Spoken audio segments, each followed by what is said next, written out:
So here we have a more in-depth look at contracts. Now, contracts underpin a lot of the way in which Systeral runs the service requests, making them efficient, effective.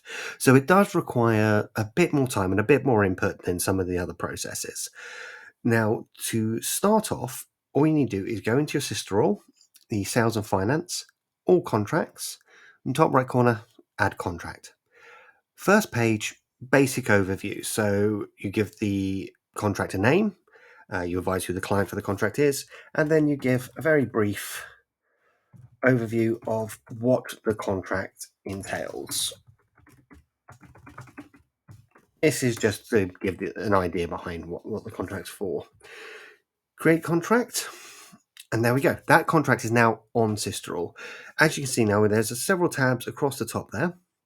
Now, these are what supplies the more in-depth information. So we'll break this down and only go through a couple at a time. So first of all, your front page is the settings for the particular contract.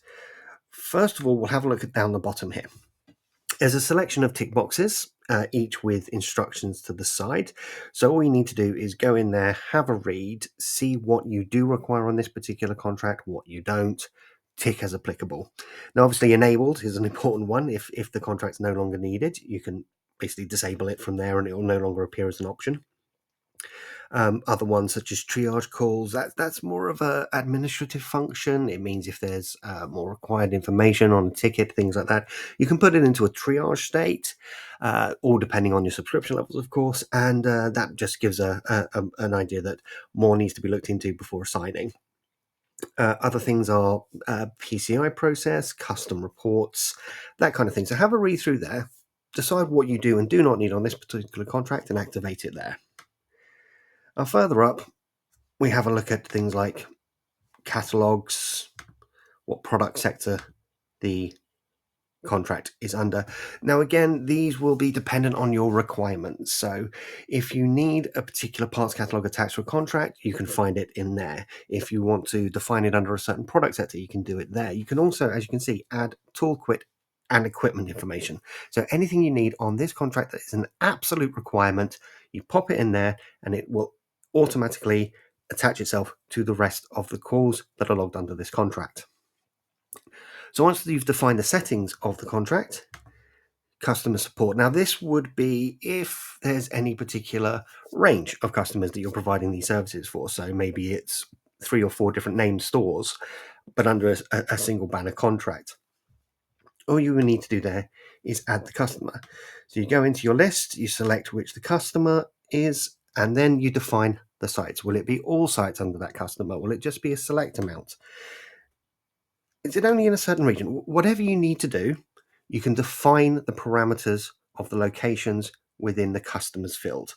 Once again, you get a few options there about what particular aspects are needed on that particular location.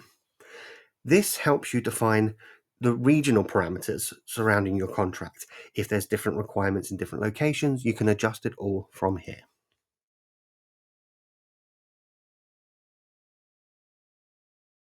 So now we've had a look at the what and the who.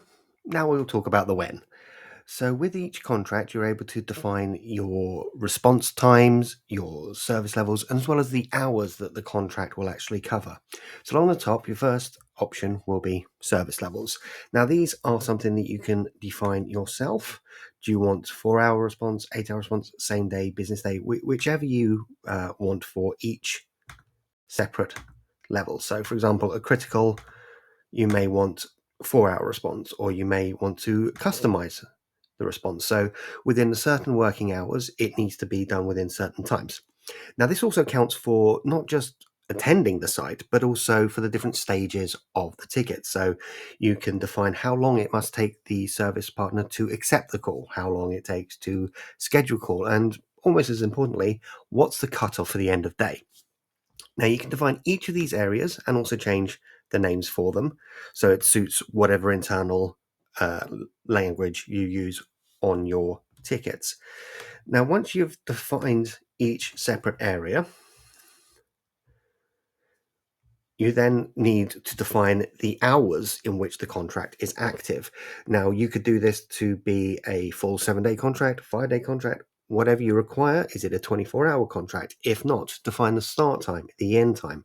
Are there extended hours? So maybe the contract will usually cut off at 6 o'clock, but you will need that extended to 8 o'clock on occasions.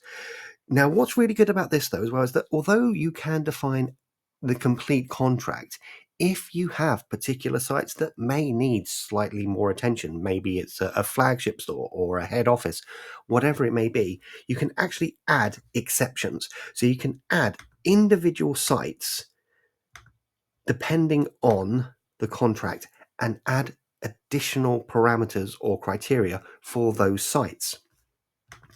Now, this will be on top of the standard contract which you are setting up with the hours and will cover as many sites as you need, but with tailoring in mind.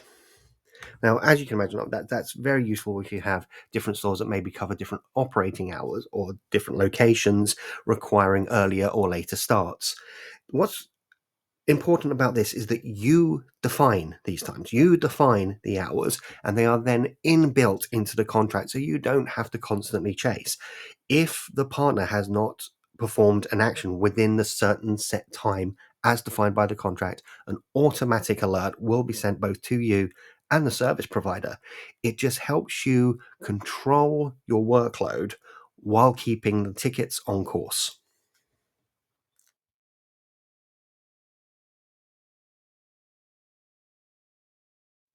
Now, once you've defined these aspects of the contract, we move on to some of the more integral parts of information, which is essentially the who and the where. So this comes under the tab of regions. So regions defines the locations where certain stores, offices, whatever it may be under the contract are defined and assigned a service partner. Once you go into the tab, in this example, we have one open up already for main stores. You can see you can define the scope, which is the location, what suppliers are used under that location, if any spares or repair center locations are added to the contract as well. But say a new location has come under the contract. What you would do then is you simply click on Add Region. You can then define the location and the name. So say these were for a set of sub offices or satellite offices, whatever it may be. It's something that's connected to the contract, but that's now expanded in scope. From here, you can then define it as either any country, so anywhere in the world where these offices exist, or if it is a bit more limited, you can select exactly which countries come under that contract. So here we'll say, I don't know, Austria and Denmark. There we go. So we've saved these two locations for sub offices under this contract. Now, once the areas are defined, suppliers need to be selected for these locations. So you'll go in and you'll select a supplier from your network. It could be one supplier or two, which however many you want. If you need to have different options for the different areas, you can put 3 or 4. If you want to use just one supplier who's contracted to cover all the works under the contract, you can choose that. Now you also have the option to auto assign. So this will mean if there is just the one service provider you're using for the contract, it will automatically assign to them without you needing to go into the service request to do it manually. You also have the option of editing the charge table. Now that's linked into the rate cards, which we'll go through on another video. Now, once you've selected the suppliers, if you need to add any field service areas for spares or any repair sites, these can be done there. You can either add an existing site, which is a site which exists within your network, or you can add an external location, simply like it was adding a site anyway.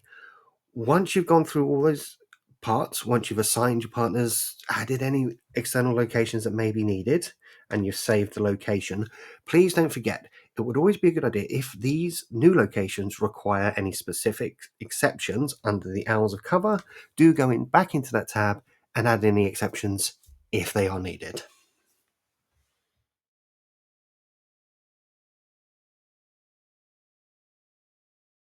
The final details needed to complete your contract are the support details. So this would be any contacts or documents that are required to ensure a successful intervention. So with contacts, quite simple, go into the tab, click add contact.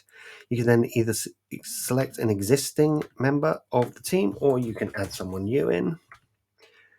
What type of contact are they? Are they the primary? Are they the backup? Are they for escalation? Whatever it may be, add a telephone number. And you can add an email address and the company name as well if you so wish.